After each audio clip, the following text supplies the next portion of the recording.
চা খাওয়ার কথা বলে ডেকে নিয়ে যায়, বান্নাসের মতো করে মারপিট করে। এই মারপিট করার সময় আমাদের সিনিয়র সাংবাদিক জনাব ফেরদাউস আহমেদ যখন চিৎকার করেন, তার এবং সুজনের রাজৈর উপজেলার সেক্রেটারি জনাব এস.এম. ফেরদাউসের উপরে আজকে সকাল 9:30টার সময় যে বর্বরোচিত হামলা হয়েছে। স্তরের সংবাদ কর্মীবৃন্দ এবং আমার পাশে উপস্থিত আছেন রাজৈর রিপোর্টার সিরিজের সম্মানিত সভাপতি নয় দিগন্তের সাংবাদিক এবার মামুন ভাই।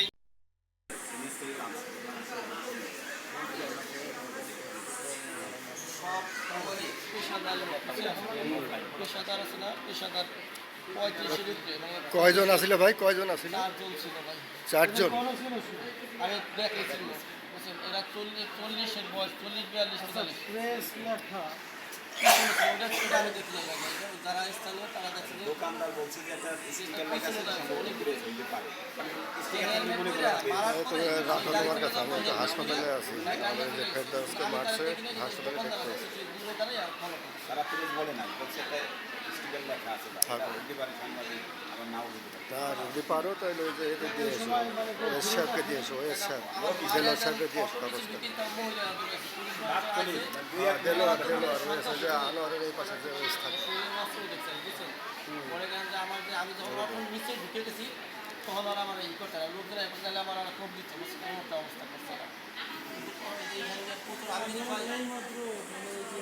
আমরা উপরবেলায় দাঁড়ানো আইডি কার্ড লাইব্রেরি করতে তো এখানে গেছি, এর ভিতরে দুই জায়গায় দুইটা ফোন সাংবাদিক ভাই আইসে হামলা চালাই করে আননিউজ করবি। হ্যাঁ আমি বলছি ভাই আমি কি নিউজ করছি ভাই, আপনি মারেন কে? হ্যাঁ এই কথা স্যার মনে মানে মারতে আসছে, জল মারতে পাড়াইতে আমি অটোর নিচে ঢুকে গেছি। পরে মহিলারা দৌড়ে আসে পরে মানে অস্ত্র দিয়ে আঘাত করতে পারেনি, ওদের শরীরে ই ছিল মানে অস্ত্র ছিল। তারপরে